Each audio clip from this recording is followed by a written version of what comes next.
नमस्कार, मी गौरीज रेसिपीमध्ये तुमचं खूप खूप स्वागत आहे। आज आपण घोसावळ्याची भजी करणार आहोत। त्याच्यासाठी मी 3 घोसावळे स्वच्छ धुवून घेतलेले आहेत। आपण कांदे भजी, बटाटे भजी हे तर खातोच, पण आज आपण घोसावळ्याची भजी कशा पद्धतीने करायचे ते मी तुम्हाला दाखवते।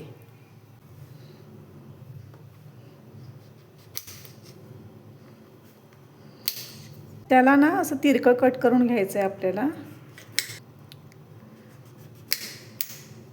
म्हणजे आपली भजी मोठे होतील।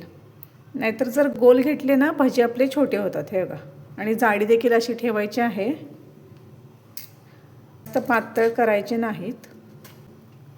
हे पहा, अशा प्रकारे कट करून घेतलेले आहेत। आता मी पाणी घेतलेलं आहे, मी बर्फ घालते।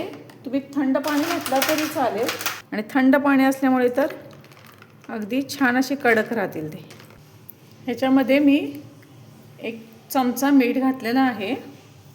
एका मोठ्या बाउलमध्ये 1 बाउल बेसन घेतलं, त्याच्यामध्ये 2 ते 3 चमचे तांदळाचं पीठ घातले, 1 छोटा चमचा हिंग, लाल तिखट 1.5 चमचा, ओवा हातावर थोडासा क्रश करायचा, छोटा चमचा आहे। प्रमाणाच्या बाहेर घालू नका, ते कडवट लागतात मग। मीठ चवीनुसार, आणखीन कोथिंबीर, सगळं मिक्स करून घेतलेलं आहे। पाणी घालण्यापूर्वी ह्याला मिक्स करून घ्यायचं, नाही तर काय होतात, गुठळ्या होतात ह्याच्या।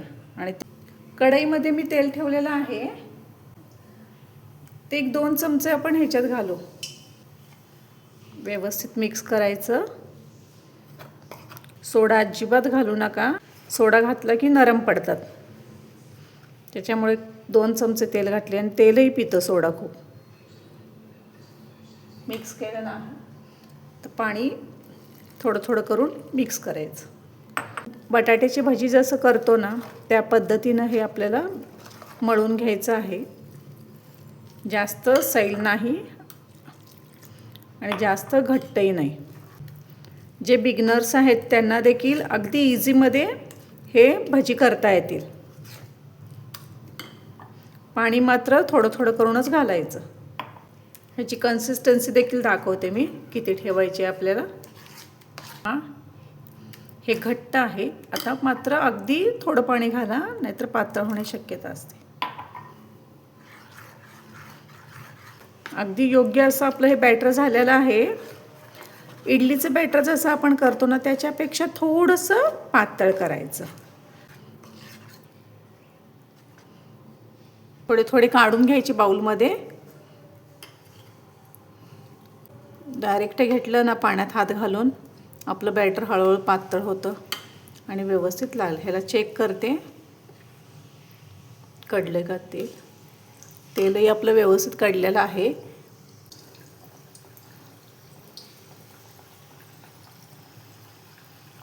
हे पहा,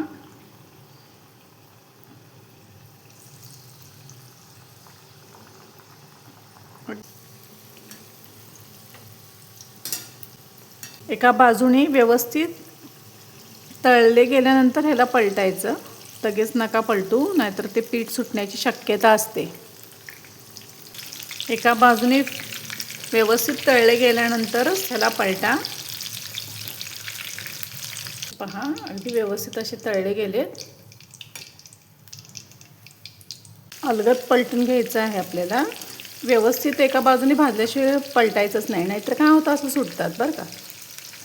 जरी एखादा घोसावळा सुटला तरी काय हरकत नाही, पण आपण पुन्हा पिठामध्ये